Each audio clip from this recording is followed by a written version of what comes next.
Hola, soy Julio C. Páez y les doy la bienvenida al capítulo 85 de las palabras clave. La lectura como creación en el sentido sartreano y la lectura como placer en el sentido borgiano. Hoy vamos a hablar de un escritor del siglo XX que fue difundido a partir de la década del 40 porque casi todas sus obras permanecieron inéditas y solamente fueron publicadas fundamentalmente sus novelas, con excepción de la novela corta La Metamorfosis, porque su mejor amigo Max Brod se rehusó a hacer lo que Franz le había pedido, que era que quemara todos los manuscritos y no los diera a la publicación. Franz Kafka define en parte el siglo que se inicia cuando él fallece. Él muere tempranamente, y vamos a verlo tal cual, el año 1924. Había nacido en 1883 y muere en 1924. Pero, ¿por qué? Digo que define en gran parte el siglo XX o la cultura del siglo XX. Primero por el término, la utilización, por lo menos en el idioma castellano, del término, del neologismo, de caracterizar algo como kafkiano, ¿sí?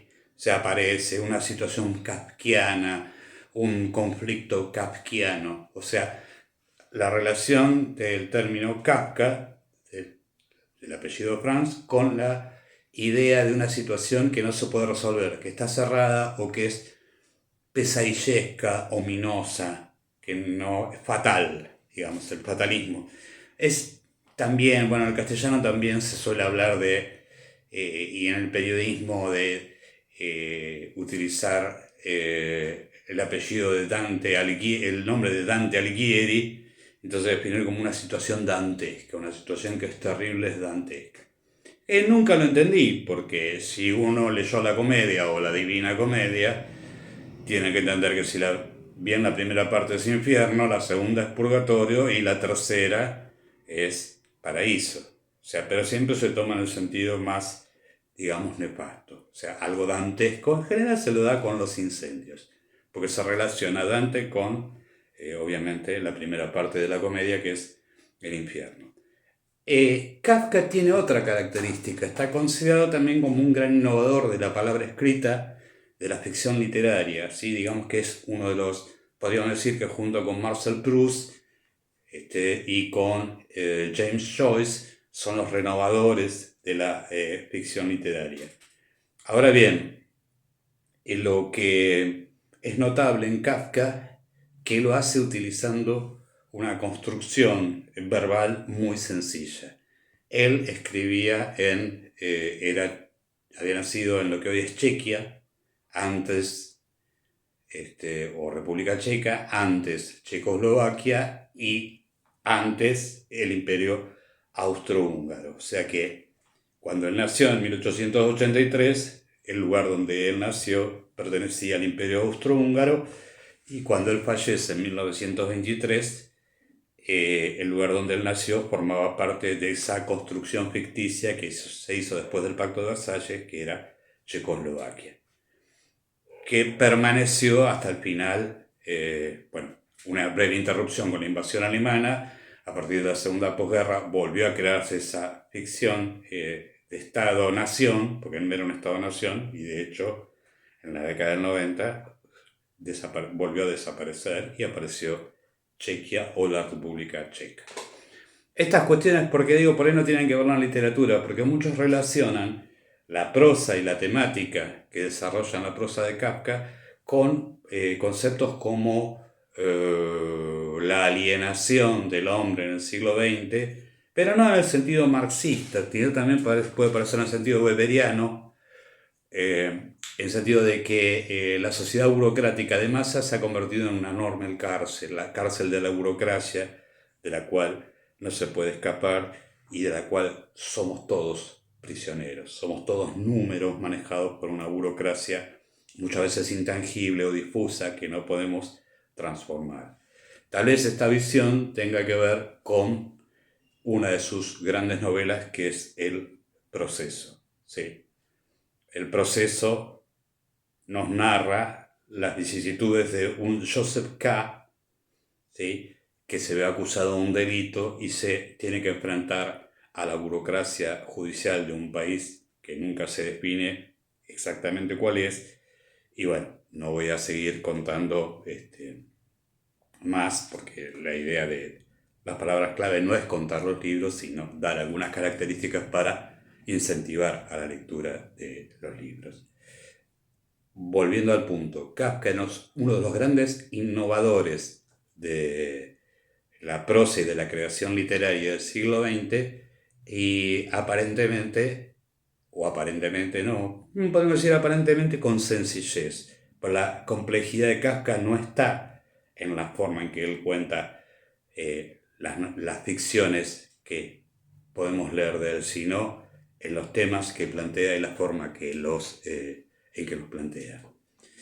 Alguna otra característica biográfica que puede ser relevante o que a nosotros, y que tiene que ver con el contexto histórico en el que se desarrolló su vida, tiene que ver con que él se enferma tempranamente de tuberculosis y bueno, padece esta enfermedad que para esa época podía llegar a ser o ser en muchos casos mortal ante la ausencia de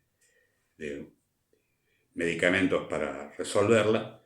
Y hay otra circunstancia histórica que hace, o tal vez le impide sobrevivir, o le impide superar, o vivir un tiempito más, porque él muere en 1923, o sea, muere en la primera posguerra, después de la Gran Guerra, luego llamada Primera Guerra Mundial, y los territorios donde él vive sufren el bloqueo de los vencedores y la provisión de medicamentos escaseaba o era nula, y eso, digamos, que aceleró el fin de la vida de Franz Kafka. Libros más conocidos de Franz Kafka, obviamente el que ya mencioné, que este es El Proceso. Otro de los libros muy conocidos de las novelas es El Castillo, y la otra que no tenemos acá, que es la novela inconclusa, es América, ¿sí? Todos tienen edición castellana. Es más, la editorial MC, cuando era una editorial argentina, publicaba en sus colecciones los mejores escritores del siglo XX, ¿no? O sea, y primeras ediciones en castellano eran de la editorial MC y algunos de Losada también, ¿sí? Bueno, ahora bien, La Metamorfosis es la que más se conoce y es una novela corta que Kafka publica en 1915 y que muchas veces se da como lectura de iniciación para el mundo de la gran literatura, o se hacía, al menos en otro tiempo, en la educación secundaria, ¿sí? La Metamorfosis, que es relativamente breve, es una novela corta, y que ya introduce una de las temáticas de Franz Kafka, que también lo dijimos antes con El Proceso. Es una situación que no se puede resolver, una situación inaudita, novedosa completamente, y la forma en que eso, lo inaudito, lo extraordinario, se convierte en una cotidianidad, se acepta con cierta resignación o cierto pragmatismo, y finalmente en algunos casos se supera, en otros casos no se supera, ¿sí? O sea, como que lo novedoso de Kafka tiene que ver, por acá lo noté, con la habilidad literaria para hacer que una situación inaudita o increíble sea creíble a los ojos del lector, a la imaginación del lector. De pronto nos encontramos con situaciones que dislocan la lógica tradicional del relato, ¿sí? En muchos de sus cuentos está esto, más que en la escritura de largo aliento, más que en las novelas. Y algunas veces se entrecruzan, o sea, las dos características. Las características, lo que plantean en una novela, como puede ser El Proceso, se vuelve a plantear en un cuento. Vamos a leer un fragmento para que ustedes tengan un cuento maravilloso de Franz Kafka, que suena también a tradición sufí o a tradición oriental, si bien no tiene ninguna enseñanza, digamos, moral, digamos, ¿no? más bien plantea una situación y con contundencia y sencillez. Y obviamente crea un efecto de resonancia en el lector. El cuento que voy a leer fragmentadamente, no lo voy a leer todo, es Ante la ley. Ante las puertas de la ley hay un guardián. Un campesino se llega hasta ese guardián y le pide, le permita entrar en la ley. ¿Sí? Pero el guardián le dice que por ahora no se lo puede permitir. El hombre reflexiona y entonces pregunta si podría entrar después. Es posible, dice el guardián, pero no ahora. La puerta de la entrada a la ley está abierta como siempre. El guardia se hace a un lado, el hombre se agacha para mirar hacia adentro. Cuando el guardián lo advierte, se ríe y dice: sí, tanto te atrae, intenta entrar a pesar de mi prohibición. Soy poderoso y soy solamente el último de los guardianes. Pero más allá de la puerta de cada una de las sucesivas salas, hay guardianes siempre más poderosos. Yo mismo no puedo soportar la vista del tercer guardián.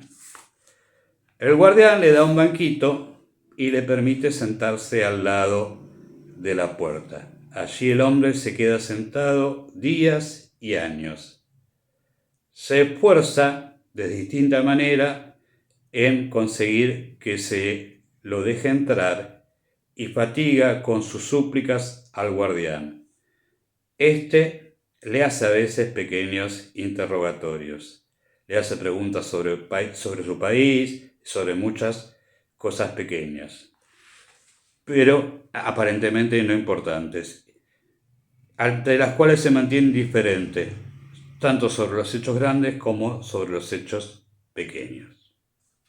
Bueno, ahí lo tenemos al campesino ante la puerta de la ley y el guardián que le dice que no puede entrar y que en algún momento podrá entrar. ¿Sí? O sea, la idea de la espera, que también aparece en el castillo. Pasa el tiempo, el hombre tiene que seguir esperando y envejece en la espera. Entonces el guardián, cuando el hombre está consumido, tiene que agacharse mucho ante él, ya que la diferencia de sus estaturas se pronunció mucho en desmedro del hombre. O sea, el hombre se fue reduciendo, se fue resecando. Y le pregunta: ¿qué más quieres saber todavía? Pregunta el guardián. Eres insaciable. El hombre le contesta: todos tienden a la ley. ¿Cómo es que durante tantos años nadie, excepto yo, ha pedido que se lo deje entrar? El guardián se da cuenta de que el fin del hombre está cerca y, para hacerse entender por esos oídos que ya casi no funcionan, se le acerca y le dice: a nadie se le habría permitido el acceso por aquí, porque esta entrada estaba destinada exclusivamente para ti. Ahora voy y la cierro. Bueno, ese es un ejemplo de la narrativa de Franz Kafka. Obviamente que es, en cierto modo, angustiante, ¿sí? O sea, el poder que no se termina de definir del todo está, y el poder no aclara cuáles son las normas que lo constituyen, ni por qué, ni su fundamentación. Entonces, volvemos al anterior.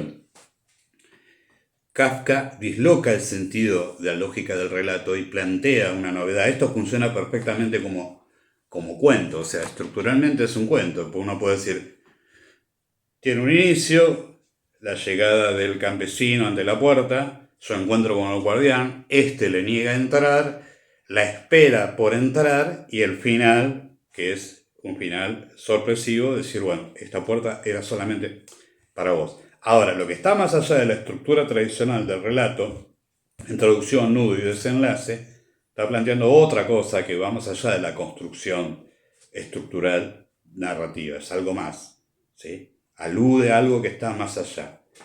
En general, Kafka pensaba de esa forma. Acá tengo dos textos muy breves, que no terminan de ser cuentos. La verdad sobre Sancho Panza y el silencio de las sirenas, ¿sí?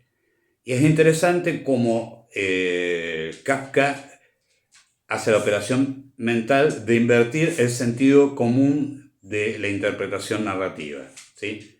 La verdad sobre Sancho Panza nos llega a decir, o nos llega a sugerir, que el Quijote es una creación de Sancho Panza. Y sobre las sirenas, el famoso episodio de la Odisea, donde Odiseo o Ulises se hace atar al mástil, se hace encadenar, no atar, y mientras le dice a todos sus tripulantes que se tapen los oídos con cera para no ser seducidos y ser arrastrados a la catástrofe por las sirenas, porque él quiere escuchar y obviamente no caer bajo el embrujo sutil de las sensuales sirenas. Entonces él dice, bueno, átenme al mástil principal. Y él sí puede escuchar, pero como plantea, Kafka nos deja otra idea en el silencio de las sirenas, que hay algo peor que el silencio de las sirenas, y que el canto de las sirenas, que es el silencio de las sirenas, ¿sí? O sea, siempre está pensando o piensa en una lógica diferente, ¿sí? En muchos de los cuentos, esta lógica termina siendo una cosa, un cuento de terror, como por ejemplo en Un médico de campo, que empieza con una narración que rápidamente toma un ritmo que aparentemente es la llamada de un médico de campo que tiene que ir desde su casa, lo vienen a buscar, lo llevan para atender una parturienta, si mal no recuerdo, y a partir de ese momento la situación empieza a perder toda lógica.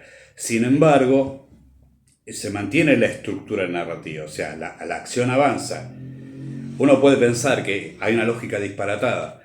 Es probable que haya una lógica disparatada, pero bueno, cuando uno termina de leer el cuento empieza a pensar por qué, cuáles son todos los caminos que Kafka evitó para que la narración no sea tradicional y a qué estaba aludiendo, ¿sí? Algunas de las narraciones son humorísticas y otras ya directamente, bueno, caen en el terror, son cuentos de terror. Bueno, hay otro cuento que aparentemente es anodino, tiene un tono burocrático, que es en la colonia penitenciaria, que también empieza de esa forma y se transforma en un cuento de terror, ¿sí? O sea, vean que algunos son divertidos. Una cruza, por ejemplo, que está citado por Borges en el libro de los seres imaginarios, el texto de Kafka, es divertido, ¿sí? O sea, divertido en el sentido de que hay humor ahí. Y decían que Kafka se reunía, era mucho de reunirse con los amigos, y bueno, muchas veces se divertían. A veces me hace pensar que inclusive el sentido del humor varía a lo largo del tiempo y según la circunstancia histórica, ¿sí? Por ejemplo, nosotros, voy a dar un ejemplo concreto. Nosotros tendemos a leer al Quijote con cierto respeto. Bueno, es el Quijote, la obra magna de la literatura española. Y sin embargo, creo que es en la primera salida de Don Quijote, hay un episodio muy gracioso, pero muy gracioso, que es cuando Don Quijote confunde a las prostitutas que ejercen en las ventas y que atienden las necesidades sexuales de los arrieros con las doncellas. Y hay una situación que es hilarante, es muy graciosa, termina mal obviamente para Don Quijote como casi todos los episodios, que cuando los lectores contemporáneos de la obra lo leían les producía mucha pero mucha risa. Y hoy ya no nos produce tanta risa, porque cambiaron las circunstancias de lo que generaba el humor, o por lo que dije antes, al respeto con que nosotros encaramos el Quijote. Como siempre, vamos a hablar de uno de nuestros citados, eso de la literatura como placer, nuestros citados al principio de cada video, que es obviamente Jorge Luis Borges. Y hay un artículo muy interesante de Borges, escrito hace muchísimo tiempo, pero como siempre, lo que escribió sobre consideraciones literarias específicamente, no vamos a hablar de consideraciones políticas, lo que dijo Borges como gran lector que era, sigue teniendo validez. Y el artículo se llama Kafka y sus precursores. Y él tiene una teoría de que un autor, cuando irrumpe y ya se difunde y su obra es reconocida, él tiene la teoría de que el escritor, cada escritor crea a su precursor e ilumina una obra anterior, pero lo crea inclusive involuntariamente. Voy a leer a Borges. Dice: si no me equivoco, las heterogéneas piezas que he enumerado se parecen a Kafka. Si no me equivoco, no todas se parecen entre sí. Este último hecho es el más significativo. En cada uno de estos textos está la idiosincrasia de Kafka, en grado mayor o menor. Pero si Kafka no hubiera escrito, no la percibiríamos, vale decir, no existiría. La similitud no existiría si uno no hubiera leído a Kafka antes. El poema, bueno, cita lo que... El hecho es que cada escritor crea a sus precursores. Su labor modifica nuestra concepción del pasado, como ha de modificar el futuro.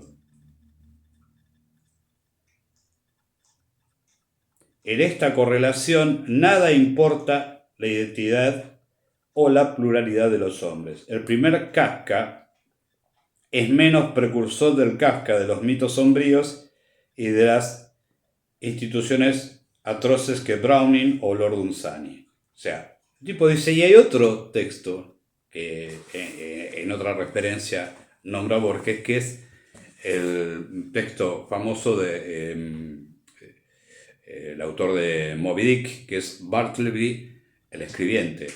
Si uno no hubiera sabido que lo había escrito, que fue escrito por Herman Melville, uno podría hacer pasar Bartleby el escribiente como un texto de Kafka. Es profundamente kafkiano.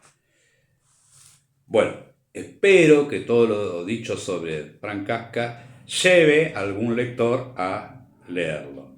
Estén dispuestos a la sorpresa, estén dispuestos al horror. Y hay otra cita de Borges que no voy a hacer, porque sería entrar en el campo de cierto reduccionismo borgiano sobre los análisis de las novelas de Franz Kafka, ¿sí? De todos modos, sin decirlo, coincido en que lo más placentero y lo más valioso de Kafka no son sus obras de largo aliento, sino sus cuentos. Sus cuentos son maravillosos, ¿sí? Por todos los efectos que dijimos que producían, o siguen produciendo todos los que lo lean. Yo tengo acá una edición muy linda, que por ahí se consigue en mesa de ofertas. Página 12, glosada ya por el 2007, publicaron en 4 volúmenes los cuentos completos de Franz Kafka, que supongo yo ustedes lo podrán conseguir en mesa de saldos o en alguna conexión vía internet. Bueno, dense el placer de leer a Franz Kafka y también de tratar de utilizar correctamente el adjetivo kafkiano. Buena suerte, buena lectura y hasta la próxima.